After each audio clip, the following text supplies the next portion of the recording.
മൂവാറ്റുപുഴ റോഡിൽ boys higher secondary സ്കൂളിന് സമീപമുള്ള തകർന്ന റോഡ് NCC വിദ്യാർത്ഥികൾ സഞ്ചാരയോഗ്യമാക്കി. കാൽനട പോലും ദുർഘടമാം വിധം തകർന്ന റോഡാണ് പുനലൂർ ഗേൾസ് ഹൈസ്കൂളിലെ NCC വിദ്യാർത്ഥികൾ സഞ്ചാരയോഗ്യമാക്കിയത്. വെള്ളിയാഴ്ച 1 മണിക്ക് 50ഓളം അടങ്ങുന്ന NCC വിദ്യാർത്ഥികൾ റോഡിലെ കുഴിയിൽ മെറ്റലും പാറപ്പൊടിയും ഉപയോഗിച്ച് കുഴികളടച്ചു.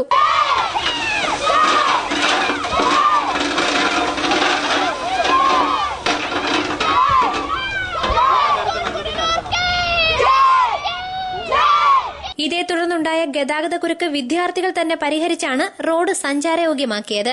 സംഭവമറിഞ്ഞ് നഗരസഭാ ജീവനക്കാരും വിദ്യാർത്ഥികളെ സഹായിക്കാനെത്തി. റോഡ് സഞ്ചാരയോഗ്യമാക്കണമെന്ന നിരന്തരമായ ആവശ്യം അധികൃതർ നിരസിച്ചതുമൂലമാണ് വിദ്യാർത്ഥികൾ റോഡ് നിർമ്മാണത്തിനായി രംഗത്തെത്തിയത്. പൊതുജനങ്ങൾക്കും അതുപോലെ വിദ്യാർത്ഥികൾക്കും വളരെയധികം ബുദ്ധിമുട്ടുണ്ടാക്കി. അധികാരികളുടെ ഭാഗത്തുനിന്ന് എന്തെങ്കിലും നീക്കം വരുമെന്ന് കരുതി ഇത്രയും കാലം ഞങ്ങളുടെ യൂണിറ്റും ഞങ്ങളുടെ ഗേൾസ് ഹൈസ്കൂളും ക്ഷമിച്ചിരുന്നു. ഇതുവരെ ഒരു നീക്കം കണ്ടില്ല.